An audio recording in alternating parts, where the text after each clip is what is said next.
Tai Chi Thinking. Xiefeng. Why is life so confusing? It is because the myriad phenomena confound our thinking. The complex and multifaceted matters imprison our minds. The constant changes weaken our spirits. The daily struggles with food, clothing, shelter, and transportation bind the wings of our freedom. The diverse ideologies and viewpoints exhaust us, leaving us directionless. On top of that, the correct values and morals passed down by our ancestors stifle our imagination and constrain our exploratory spirit. As a result, we remain ignorant of the meaning and value of life. Without transcending all these phenomena and the constraints of time and space, we will never escape the labyrinth of life. There are countless religious doctrines in the world.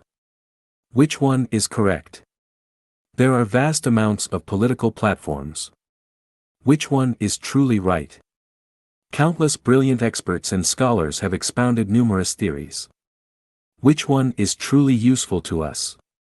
Life is filled with boundless pursuits. What should we truly pursue? The kind and diligent are often marginalized, while the bold and wicked lead luxurious lives.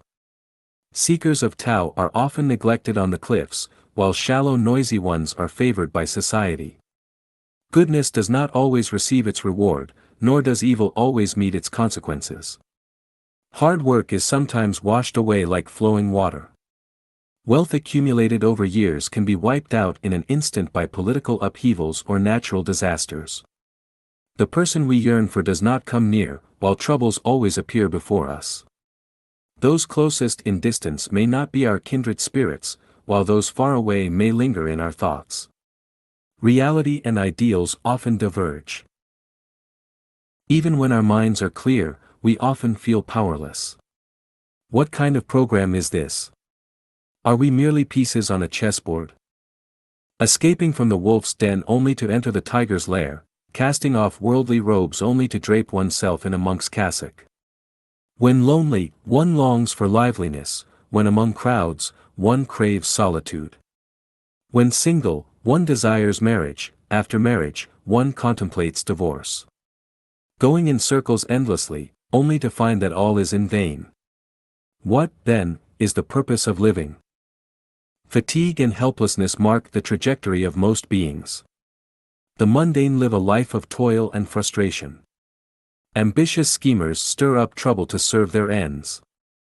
Instigating and inciting internal strife is the specialty of small-minded individuals.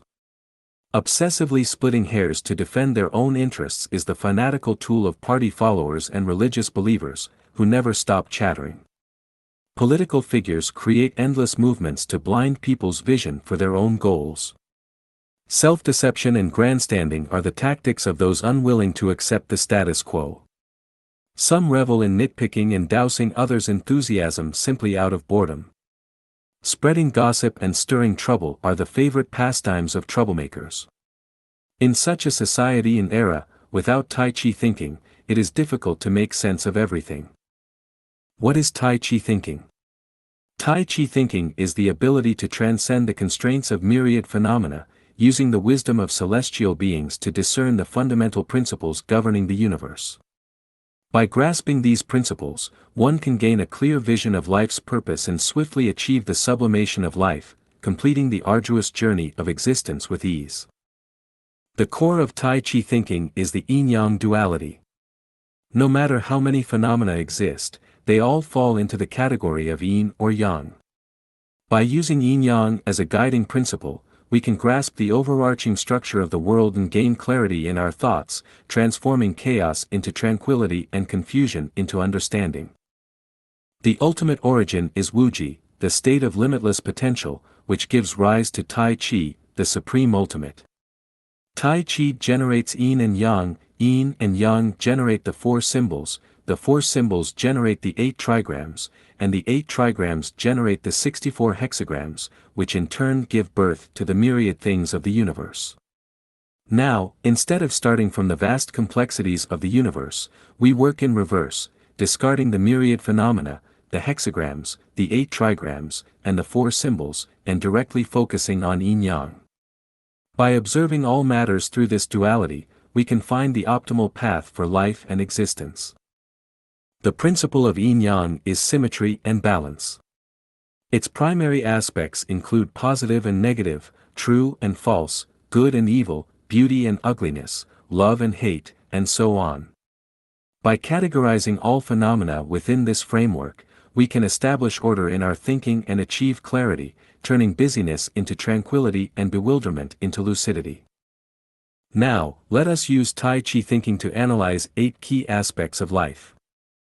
The world consists of 2 fundamental parts, yin and yang. One either belongs to yin or yang, the middle ground is confusion. Yin corresponds to the non-material and the non-material world, while yang corresponds to matter and the material world. What we perceive with our senses, sight, hearing, smell, taste, and touch, belongs to the material world, whereas thoughts and inspirations belong to the non-material world.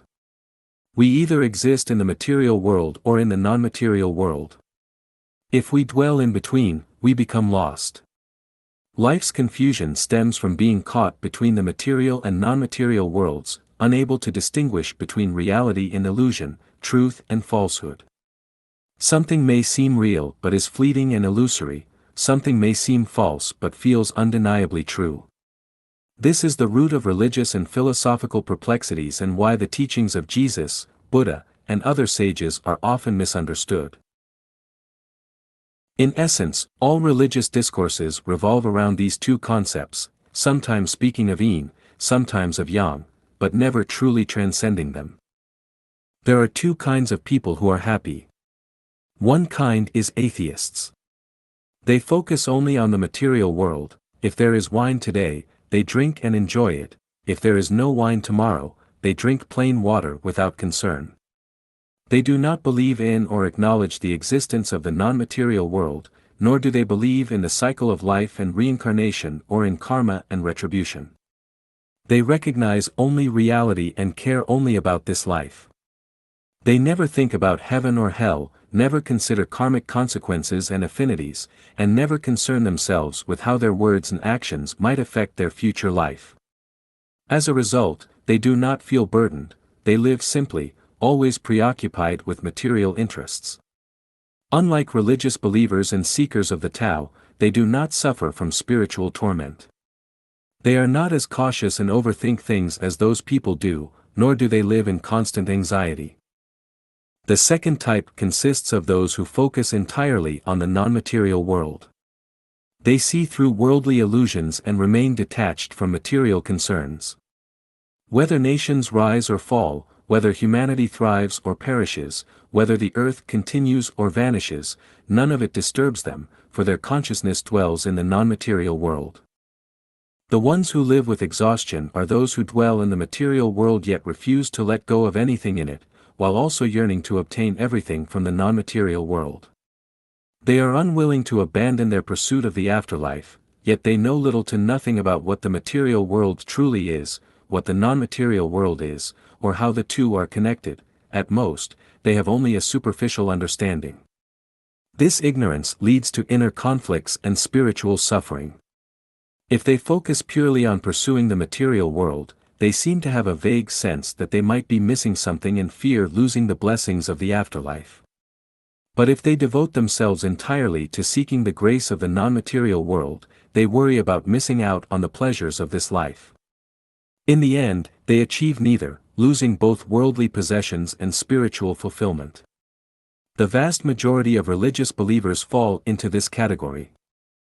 I do not advocate for any of these 3 approaches to life. The first is blindly optimistic, the second contradicts human nature, and the third leads to unnecessary suffering. Instead, I propose a way of living where the mind fully resides in the non-material world while the body fully enjoys the material world. This way, life continuously ascends toward the heavenly kingdom while the body experiences the joys of existence. Shift your thinking, move toward the heavenly kingdom, live gracefully, and have no regrets in life.